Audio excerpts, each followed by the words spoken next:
Vamos a hablar sobre la separación plomo-cobre, ¿no? Un problema no resuelto. Que algunos dicen que es resuelto el problema. A ver, dentro de lo que es la flotación de minerales, nosotros en el Perú tratamos básicamente tres elementos importantes en flotación. Desde el punto de vista sulfurado, que es el plomo, el cobre y el zinc. Y a esto le podríamos sumar también el oro y la plata, pero su metalurgia no es tan compleja como la flotación de plomo, cobre y zinc. Ahora, cuando nosotros hablamos de separación plomo-cobre, es porque cuando realizamos el proceso de concentración, este es un mineral polimetálico. Es decir, el plomo y el cobre generalmente no están solos. Siempre acompaña al plomo-cobre el zinc. Es decir, cuando yo tengo que separar el plomo del cobre en dos concentrados, es porque yo ya hice antes una flotación denominada flotación bulk. En la flotación bulk he flotado un concentrado plomo-cobre y el relave de este proceso es cabeza para la flotación de zinc. El zinc generalmente en las plantas concentradoras no es un problema grave, es relativamente fácil de flotar, salvo algunas complicaciones con la mineralogía, sobre todo por la presencia de marmatita. Pero en el caso del mineral bulk plomo-cobre, tenemos siempre algunos problemas, podemos decirlo, o algunos detalles que no han sido resueltos. Para yo poder hacer la concentración de minerales, necesito primero hacerla lo que corresponde al área de la molienda, ¿no? Yo tengo que moler hasta tener un tamaño adecuado en el cual yo pueda concentrar por flotación. Ese tamaño es variable, pero hablemos en términos referenciales, que estamos hablando más o menos sobre las 200 micras, o de forma general, la salida del circuito en buena clasificación debe estar en micrones al 60-65% menos la malla 200. En el área de molienda, nos hemos acostumbrado a cada vez más añadir reactivos químicos, sobre todo en el caso de concentrados bulk plomo-cobre. ¿Por qué? Porque a diferencia de una flotación cuprífera, que es lo más de moda, lo que está en crecimiento en el Perú, la flotación cuprífera requiere una cantidad pequeña de reactivos. Alcanza lo de la mano para añadir reactivos o para contar los reactivos de proceso, lo cual lo hace no tan complicado desde el punto de vista de la dosificación del reactivo, nada más. En el caso de una flotación polimetálica, donde tengo un concentrado plomo-cobre, lo que va a ocurrir es que yo voy a multiplicar esos 5 reactivos en promedio por 4. Es decir, no tendré 5 reactivos que manejar, sino tendré que manejar de repente unos 20 reactivos. Eso hace que la flotación polimetálica plomo-cobre-zinc sea bastante compleja. ¿Cómo gobernar 20 reactivos en promedio? Además, los 20 reactivos van en diversos puntos de la planta. Es decir, cada reactivo químico no va en un solo punto, sino tengo 2, 3 o 4 puntos donde yo dosifico el reactivo con cierto caudal bajo ciertos criterios. Entonces, eso hace complejo la flotación plomo-cobre. Históricamente se han hecho diversas pruebas para determinar cómo se debe separar el plomo-cobre. Una de las características importantes o clásicas de un concentrado bulk plomo-cobre es de que para separarlo, generalmente, y repito, generalmente no es un absoluto, depende de cada concentrado, lo que hacemos es una depresión de plomo y flotamos el sulfuro de cobre. ¿Y por qué hacemos eso? Una sencilla razón. Hacemos eso porque el mineral de plomo tiene más ley que el mineral de cobre. ¿Significa que yo no necesariamente siempre tengo que deprimir plomo y flotar cobre? No siempre. Yo puedo hacer al revés. Es decir, puedo deprimir el cobre y flotar el plomo. Tiene mucho que ver, ¿qué cosa? La ley de mineral y los costos de proceso. Entonces, cuando me refiero a que en general, o generalmente, nosotros deprimimos el plomo y flotamos el cobre, porque ese es el procedimiento general que se hace en la mayoría de minas polimetálicas. Salvo algunas, como la zona de Cañete, que hacen al revés, ¿no? Hacen una depresión de cobre para flotar el plomo. Entonces, el por qué deprimir uno o deprimir el otro para hacer una flotación diferencial depende de los costos del proceso. Todo lo vemos nosotros siempre en operaciones por costo. Entonces, ¿cuál es el problema con la separación plomo-cobre? Primeramente, siempre se ha flotado concentrados de plomo con cierto contenido de cobre. Y a esto nosotros le decimos flotación bulk. Pero por un asunto de costos, en la flotación de este bulk plomo-cobre, se vendía, o se vende en algunos casos todavía, como concentrado de plomo. y el cobre es un subproducto en la transacción de mineral. Pero ¿qué ocurre? Cuando yo tengo un concentrado de un elemento y tengo otros elementos sulfurados que están en ese concentrado, generalmente lo que hace ese otro elemento secundario, anexo a mi elemento principal en el sulfuro a colectar, va a mermar el pago de la venta del concentrado. Es decir, va a ser un elemento penalizable generalmente, ¿no? ¿Por qué? Porque va a perjudicar la metalurgia posterior. ¿A qué me refiero? Cuando yo hago la flotación del mineral, por ejemplo, un mineral de zinc o de plomo de cobre, lo que yo pienso es que ese mineral va a ir a una fundición de zinc, de plomo de cobre, aunque el zinc lo tostamos.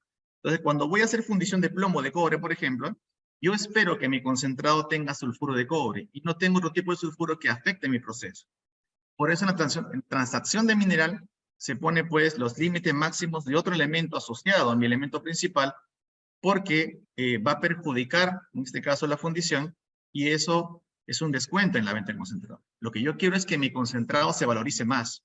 Entonces, llega un momento en el cual las plantas dicen, yo necesito separar el plomo del cobre, y así tengo un valor agregado. Evidentemente, si este costo de separación plomo-cobre, con respecto de la venta de los dos concentrados, no me va a generar un ingreso económico, sino una pérdida, entonces yo voy a vender mi concentrado como concentrado de plomo, siendo un concentrado plomo-cobre. Y eso ocurre con algunas minas. Ahora, ¿cuál es el problema cuando nosotros hacemos la flotación, ya sea de cobre o ya sea de plomo?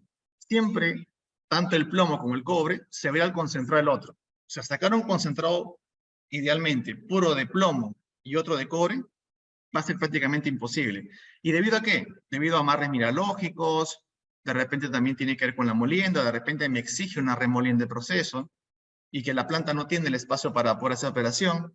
Entonces, un asunto de costos a veces hace que yo solamente flote bulk.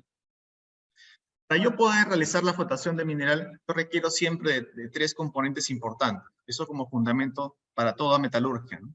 Para yo poder colectar el mineral valioso, yo necesito siempre la adición de tres tipos de reactivos en general, los llamados modificadores, que dan las condiciones para poder flotar, el colector, que es el agente más importante, y el espumante, que es el de menor interés, entre comillas, en la flotación de minerales.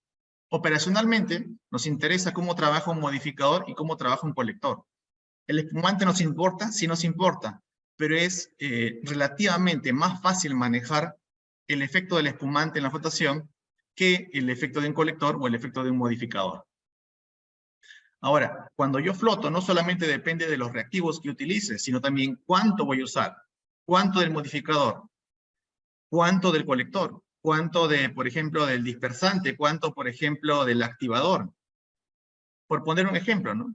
Por ejemplo, usamos en el proceso polimetálico plomo-cobre, siempre, desde la flotación Bull hasta la separación, tendemos a usar bisulfito de sodio.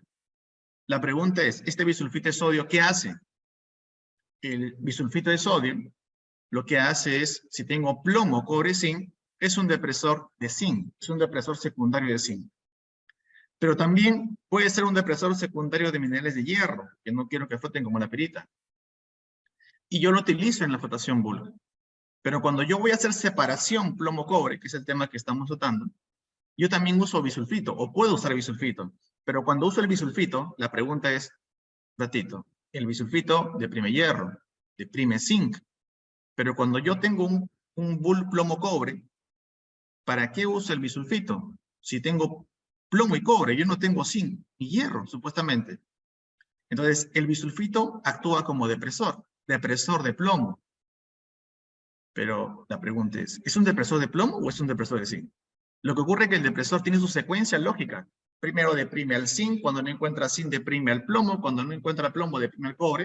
Entonces tiene su selectividad el reactivo. Entonces hay que saber manejarlo. Algún reactivo puede tener una función que me convenga para mi proceso, pero un exceso de este reactivo puede ser perjudicial para el mismo. Eso es lo que hace complicado el proceso de flotación de mineral polimetálico. Repito, ¿por qué es complicado? Por la enorme cantidad de reactivos que utilizamos. Ahora, ¿qué reactivos utilizamos nosotros en la separación como cobre? Ya floté mi bulk, ¿no? ¿El bulk cómo lo floto? Deprimiendo primeramente al zinc y al hierro, ¿no? Usaré, por ejemplo, de repente cianuro de sodio, de repente cianuro con óxido de zinc, sulfato de zinc, bisulfito, Reactivos típicos para deprimir al zinc y al hierro. Hecha la depresión, voy a hacer la flotación. Como es un bol, generalmente ya no usamos un santato. Generalmente podemos, como queremos sacar un concentrado limpio, podemos usar un ditiofosfato, un Aeroflot 1404 o un 1242, que son los típicos en el caso de plomo-cobre, lo cual implica que no puedo usar otro tipo de reactivos como los MT. Entonces, hay una gran variedad de reactivos en el mercado que pueden ayudarme a la flotación. Hecha la flotación de plomo-cobre, viene otra pregunta interesante, ¿no? ¿A qué pH flota el plomo-cobre?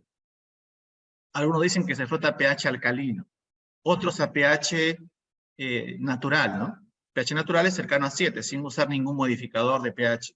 Otros a pH ácido.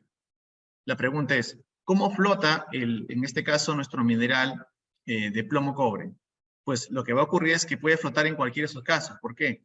El principal elemento que queremos jalar por costos es el cobre, que es el que tiene mayor valor que el plomo. Pero nosotros cuando hacemos eso, debemos preguntar a qué pH flota el mineral de cobre.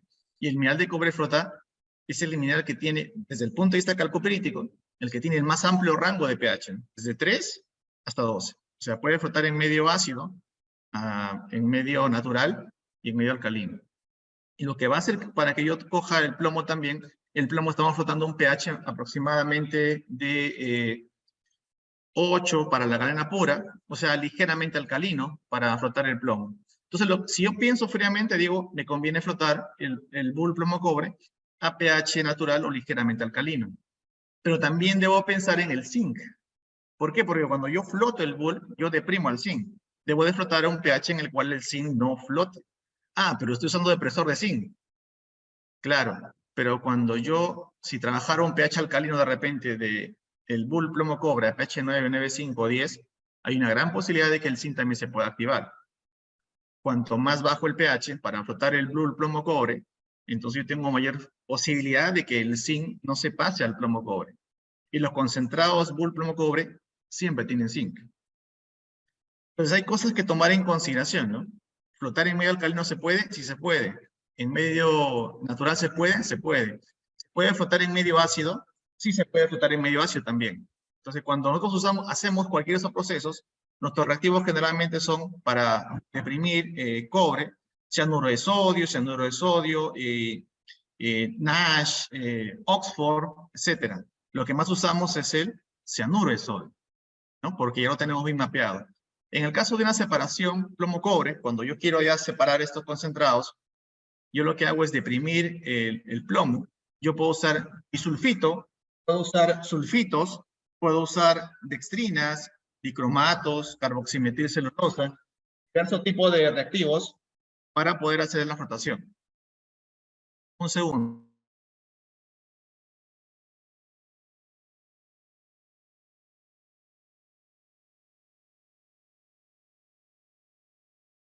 Chicos, recuerden que pueden hacer sus preguntas, cualquier duda que tengan por el chat.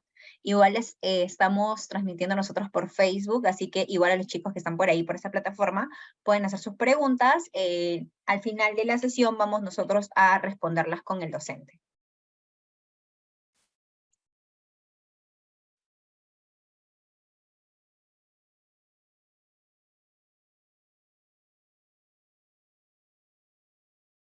Ok, bueno, cosa de estar en vivo, ¿no? Había una práctica acá y hace mucho ruido. Ya, listo. No se preocupe, profesor. Listo. Entonces, nosotros, tal como empezamos la sesión, dijimos que generalmente lo que hacemos es deprimimos el plomo para flotar cobre. Entonces, lo que hacemos generalmente es esta parte de acá. ¿Qué es lo que ocurre en esta parte de depresora de plomo? Podemos decir que el que siempre deprime al sulfuro de plomo va a ser el bicromato. Pero tenemos un problema con el cromo. El cromo hexavalente es tóxico en las aguas.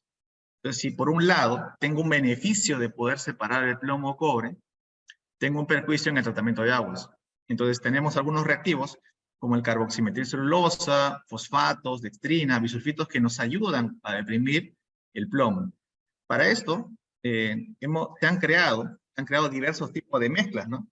La mezcla, por ejemplo, la mezcla RCS, la mezcla BCS, que simplemente es la RCS, también conocida como la RPB, es una mezcla que tiene bicromato en 60% en masa, carboximetilcelulosa al 20% y tiene 20% de fosfato ácido de sodio, ¿no? Esta es la famosa RPB, que marca una pequeña diferencia con la RCS, ¿no? Que tiene silicato de sodio.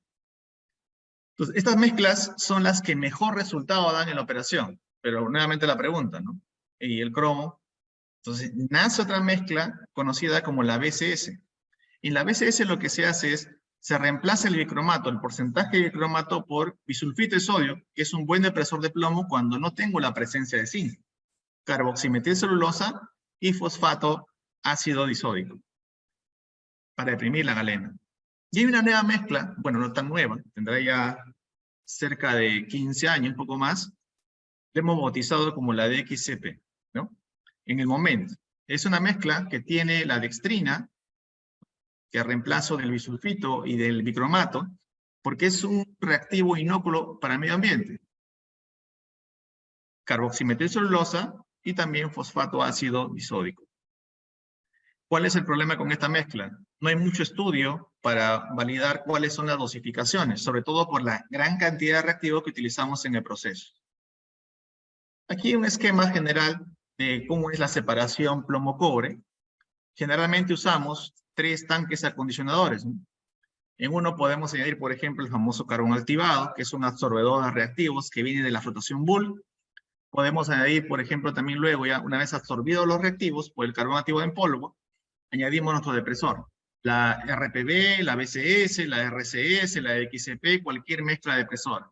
Normalmente ya no tendemos a utilizar bicromato solo, o mezclado, o un reactivo alternativo, ¿no? La mezcla con metabisulfito es muy buena, pero no siempre se cumple para los minerales de plomo-cobre para poder hacer la separación. Hay mucho por estudiar en el caso de plomo-cobre. Luego añadimos el colector, que puede ser, en el caso de presión de plomo por factor cobre, un 3894, un espumante de acuerdo al medio, de repente estoy usando a medio natural, a pH natural, que estamos hablando de pH 7, 7.5, donde ya los reactivos espumantes clásicos como el MIP ya pierden fuerza porque son reactivos alcalinos, y de repente en mi pH natural estoy en 6.5 por la presencia de pirita en el mineral, entonces me conviene usar de repente un espumante de medio ácido. Y hay una gran variedad en el mercado. En lo que respecta a la celda de flotación, el circuito es similar a las demás flotaciones, ¿no? Tengo una flotación Rauffer, tengo celdas de limpieza, pero el caso de la flotación de separación plomo-cobre siempre es un circuito en el cual no existe relave. Cuando nosotros hacemos una flotación bulk en general, como la flotación bulk cobre-molibdeno igualmente, hecho el bulk, cuando yo ya tengo el bulk en pulpa, ya no existe relave. Lo que hacemos es una separación. Es decir, lo que yo floto es mi concentrado, y lo que vendría a ser mi relave de proceso es el concentrado del otro elemento. Eso de cajón. ¿Okay? Y este esquema es para la flotación plomo-cobre, deprimiendo el plomo, flotando el cobre. Es una gráfica esquemática, ¿no? Típica de todo proceso. Ahora, cuando vemos las pruebas con diversos reactivos, sacaron unos resultados de unos autores, la mezcla de RCS, la BCS. La pregunta sería, que nadie tiene respuesta así a ciencia cierta, es ¿por qué, cuándo usar la RCS, cuándo usar la BCS, cuándo usar la RPB? Por ejemplo, la RPB casi siempre funciona, porque tiene bicromato. Pero otra mezcla que no tenga bicromato no siempre funciona. Y la mezcla más amigable con el medio ambiente, con dextrina, es bien raro que funcione. Pero tenemos todas esas mezclas trabajando en las plantas concentradoras en el Perú. Las mezclas mencionadas, todas, se utilizan en diversas plantas. En unas, más que en otras. ¿Y por qué no se replica una amigable con el medio ambiente en todas las plantas? Porque simplemente no se encuentra la dosificación adecuada. Se han hecho pruebas en diversas minas polimetálicas y solamente, por ejemplo, en las minas del centro, la zona de sierra hacia arriba, pueden usar con bisulfito. Pero en la zona de costa, cerca de la costa, usan más con bicromato. Y en la zona de la Sierra Sur también con bicromato. Y solo hay una planta que utiliza dextrina, que está en Huaral. Entonces, queremos trabajar con un reactivo amigable con el medio ambiente, o que no contamine tanto, pero ¿por qué tenemos esa variedad de resultados? La respuesta es muy simple, ¿no? Esto también en honor a un amigo que trabajaba en una planta, se llamaba Tacocha, hablo casi 20 años, él nos decía, denos su receta para poder separar plomo-cobre, porque logramos hacer una flotación en una unidad minera sin el uso de bicromato, sin el uso de contaminantes. Le dimos esa receta, fue a su planta, Atacocha, lo intentó implementar y no le resultó. Hizo variantes y no pasó nada, y pensó que éramos malos. Lo invitamos a la planta y vio que la dosis, la receta que le dimos era la que usábamos nosotros. Y su pregunta era, ¿y por qué a mí no me funciona? La respuesta es muy simple. Los minerales de una mina no son iguales a la otra mina, ¿no? Tienen diferente composición mineralógica. Si una mina dice que flota cobre, otra mina flota cobre, no es el mismo mineral. Puede que no tenga más bornita, más cobalina. Una mina que tiene cobre o plomo, puede que tenga un primario, un secundario, puede que tenga algún contaminante, puede que tenga energita, tetradita, etc.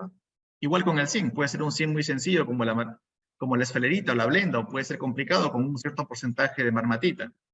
Entonces, el mineral es tan complejo que lo que funciona para una mina no tiene por qué funcionar para otra. Se van a generar diversas fisicoquímicas que van a hacer que un reactivo sea bueno o sea malo para el proceso. Y no se ha estudiado mucho al respecto. ¿Y por qué, por ejemplo, el estudiante pegado no hace tesis de plomo-cobre, por ejemplo? Porque es bien costoso, ¿no? Solo en análisis químico, una prueba de separación plomo-cobre estarían bordando a ojo cubero los 90.000 soles, ¿no? Entonces, ¿quién va a costear eso? Imposible, ¿no? Salvo que trabajes en una mina. Entonces, las diversas pruebas que se fueron haciendo con diversas mezclas, con bisulfito, la BCS, la RPB, etcétera, tienen sus características de evaluación que podemos usar, por ejemplo, el factor metalúrgico en una misma planta para poder evaluarla, pero que no necesariamente, repito, funcionan en otras minas, ¿no? Aquí, por ejemplo, tengo una data, un gráfico al menos de data, para no un poco molestarlos con muchos números, de cómo es la recuperación de plomo-cobre con la mezcla RCS, ¿no? O sea, las cantidades de pruebas de investigación generaban estos resultados, ¿no? Diversas pruebas. El concentrado de cobre, relativamente baja, aquí una buena recuperación de cobre. El plomo, acá baja, aquí está regular y aquí también regular. Me permite tener ideas de las muestras que yo estoy haciendo. ¿Y por qué cuando una prueba tiene un buen resultado esa planta no funciona?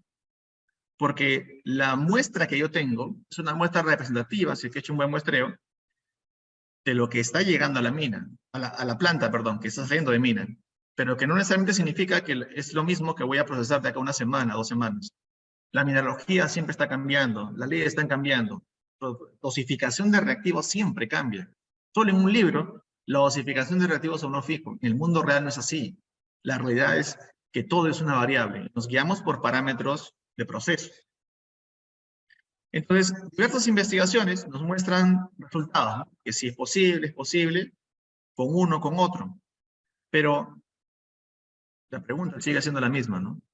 ¿Cuál es el mejor depresor de plomo en la separación plomo-cobre? Porque si yo quiero suprimir cobre, va a ser muy sencillo, porque me obliga a usar cianuro, ¿no?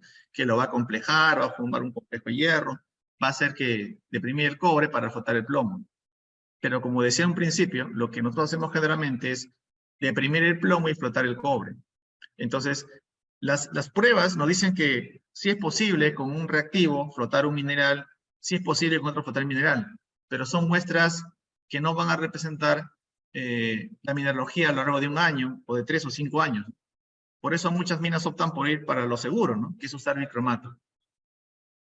Entonces, todas estas gráficas, resultados que aparentemente dan buena perspectiva de qué reactivo es mejor que el otro, no significa que siempre sea así. Para el caso de una flotación, de repente, digo, la BCS es muy buena, pero para otra mina no le sirve y tengo que usar la RCS o la RPB. No he visto una mina en la cual puedan trabajar, por ejemplo, con ese tipo de reactivo depresor, ¿no? Es la dextrina. La dextrina teóricamente es un reactivo que puede deprimir el plomo, porque va a formar un complejo de alta masa molecular, por ende, tiene un peso que lo lleva hacia abajo la celda. Pero que no siempre funciona. Recuerdo una minera cuando se llevó esta prueba por primera vez, podía deprimir, separar el plomo del cobre, pero un exceso de reactivo, depresor, que era dextrina en mezcla, si mi exceso estaba en el 15%, la flotación simplemente no se realizaba. No hacía una separación plomo-cobre. Y en algunos casos, como una ocasión, pues no hubo una flotación, nada. Todo lo que pasó por las celdas tuvo que retornarse al proceso porque no hubo una buena separación. Respuesta, no hay referentes. Solo hay otro estudio que se hizo el 2009-2008, creo, en Europa, de una flotación parecida, pero en otro medio, en medio alcalino. Entonces tenemos muchas cosas que analizar, ¿no? Hay muchas cosas que por teoría se pueden cumplir, pero que no necesariamente en el proceso metalúrgico se va a dar, ¿no? Y recuerda que es una fisicoquímica. Y algo muy importante cuando nosotros hacemos la flotación, ¿qué es? Nosotros flotamos, nos preocupamos de a qué pH se flota, nos preocupamos del reactivo, ¿no? O los reactivos.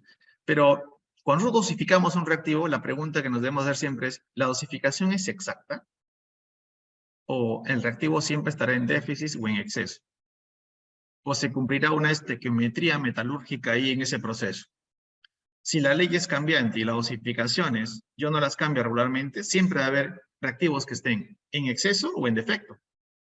Entonces, eso va a generar, pues, que el proceso no sea perfecto, que yo tenga, pues, algo de plomo-cobre en el relave, o zinc de repente en el concentrado.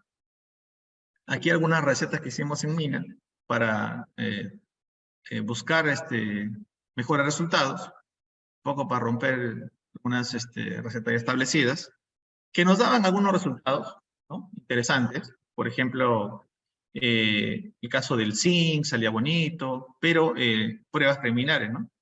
El concentrado de cobre tenía mucho plomo, eso se repetía, que se pudo, ajustando la dosificación de los reactivos, ajustar eso, pero que se llegaba a un equilibrio desde el punto de vista de la transacción de mineral para evitar descuentos en el pago, pero que nos quedaba la duda, ¿no? Ahí es, la RPB tiene bicromato. ¿Y qué tal si yo uso uno sin bicromato? Aquí un cuadro de algunas pruebas exploratorias que hicimos hace, te hablo de hace 17 años, conocido investigador, que es Dran Bulatovic, y los resultados como que iban, como decimos en operación, van pintando. Parece que sí, parece que sí. Lo que teníamos que hacer era llevarlo a una operación. Porque cuando llevamos a operación, la mejor receta, la mejor dosificación, cumplía con una dosificación muy similar a la RPB, donde la diestrina reemplazaba porcentualmente al bicromato. Y al final se tuvo una estación con un concentrado que podemos decir que es limpio en el caso del cobre, 30%, 29%, que para un polimetálico es una buena ley. Este es un cuadro referencial de cómo se podría, digo que tiene que hacer así sinceramente, hacer la dosificación de los reactivos. Carbón activado, la mezcla de presores, de la primera mezcla con bicromato, en los tanques a condiciones 3, que generalmente son, podrían ser una planta 2, y cómo se dosifica el antiguo circuito de celdas Denver-Suba que están en línea para una flotación Rohfer, para una flotación Cleaner 1 y Cleaner 2. Reactivo típico 3894 para flotar cobre, y pero este es lo clásico, ¿no? No sé si aquí he colocado, a ver, creo que sí, no veo la parte de arriba. El carbón activado debe estar, pero ya se va a cambiar a ácido sulfúrico. Entonces, si es ácido sulfúrico es porque ya se está cambiando con la mezcla con dextrina, ¿no? En este caso no funcionaba y nos daba un concentrado muy limpio. Y la pregunta, señores, siempre es, ¿por qué en una planta funciona con dextrina y en otra no? ¿Por qué una planta funciona con bicromato y otra no? ¿Por qué en otra funciona mejor con bisulfito y en otra no? Muchos de los investigadores de hace 20 años decían que estaba resuelto. Tiene que ser con bisulfito o metabisulfito. Apareció la dextrina, lo tumbó al piso. Y la pregunta es, ¿y por qué no funcionan todos con dextrina? Entonces, ahí lo que vemos es que tenemos una gran deficiencia en cuanto a los estudios en lo que es la flotación plomo-cobre. Cuando alguien piensa en flotar un polimetálico, piensa que lo que está flotando es calcopirita como cobre, piensa que el plomo que está flotando es galena y el zinc es esfalerita. O sea, piensa que su mineral tiene roca y 3 minerales, 4 componentes químicos. Lo que no sabe es que cuando uno flota no tiene 4, tiene como 50.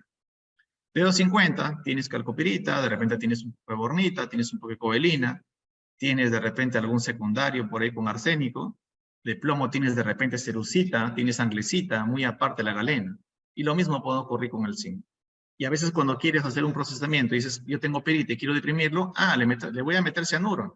Sí, pero ¿y si es pirita? Si es marcasita, y si es pirrotita. Entonces, el mineral cambia tanto, justamente por su orogénesis y cómo se va oxidando, cómo se va alterando, que no hay dos minerales iguales. Y eso nos debe llevar a investigar más. ¿Y qué es lo que no hacemos generalmente? Nos preocupamos por dosificar el reactivo. pH, pH, pH, meterle tal reactivo y mantener mi pH. Cambio reactivo, mantengo el pH. Pero hay un factor muy importante que no tomo en consideración cuando hago una flotación. Y lo pasamos por alto. ¿Cuál es? Es que me olvido del potencial. En realidad, no es pH reactivo que el pH sea un valor fijo. Eso es falso. Por ejemplo, como decía, el cobre falta un amplio rango de pH, de 3 a 12. O sea, puedo tener muy concentrado de cobre a pH 4, sí. A 7, sí. A 10, sí. Entonces, ¿a qué pH debo flotar, no? Entonces, eso va a depender de qué otros elementos tengas en el concentrado que quieres sacar. O elementos que quieres eliminar de tu concentrado que quieres obtener. Pero algo muy importante es, por ejemplo, en el caso cuprífero, en el que hablamos de cobre, estamos con cobre y plomo, es que cuando uno flota un mineral, el mineral tiene pues un potencial en el cual debe flotar muy bien. Y eso en las plantas sí tenemos esa data. En las plantas tenemos una pantalla donde podemos ver el ORP, podemos ver el potencial de sed, el potencial de pulpa, el potencial Z lo podemos ver. Pero ¿qué ocurre? No le hacemos caso. Dicen pH. ¿A qué pH flota tu mineral? A 10, 10, 10, 10. Le cambias reactivos. ¿A qué pH flota? 10, 10, 10. Y llega un día, 10, 10 pH, cambia de reactivo y no flota. Pero en laboratorio sí flotó. ¿Por qué no flota en planta? Es porque tu potencial ha salido fuera de rango. Estás en un potencial en el cual la flotación es nula. Eso es algo que normalmente cuando se investiga no se está analizando. Pero en la teoría, en los libros hay un montón de bibliografía sobre lo que es un potencial. Entonces debemos analizar lo que es el potencial, el efecto de los reactivos, pero como tenemos una gran cantidad de variables, nuestra matemática se torna bastante compleja.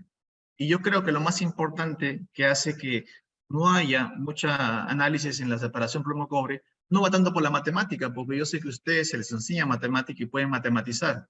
El detalle está, para mí, en los análisis químicos. O sea, el hacer pruebas se puede hacer, pero los costos que involucra eso, ponen una tesis de grado, por ejemplo, no he visto la tesis de grado de plomo-cobre, ¿no? O si hay, solamente se consideran 2 reactivos y una prueba puntual.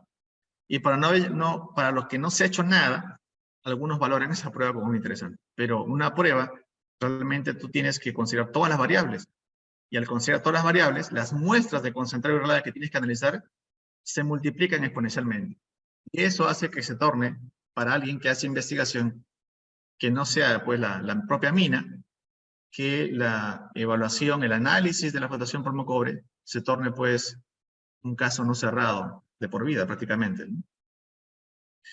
Bien, he querido avanzar lo más rápido posible, porque darles un vistazo nada más. En el curso vamos a conversar sobre todo lo que es flotación. También hay prácticas de flotación. La flotación polimetálica también forma parte del curso del CPE de construcción de minerales. Se hace flotación de cobre, flotación de plomo-zinc, plomo-cobre-zinc, separación plomo-cobre, o deprimiendo el plomo y flotando el cobre, o también al revés se puede hacer, y eso depende del público a veces, ¿no? A veces en la práctica el docente dice qué práctica quieren hacer, a veces tiene un número de prácticas definidas, y a veces tantas prácticas se pueden hacer, así que los mismos participantes tienen qué prueba hacer, o pueden hacer varias pruebas además. Forman sus grupos y cada grupo hace una prueba diferente y compara sus resultados. Muy bien, muchas gracias por la paciencia, por no haberlos cansado.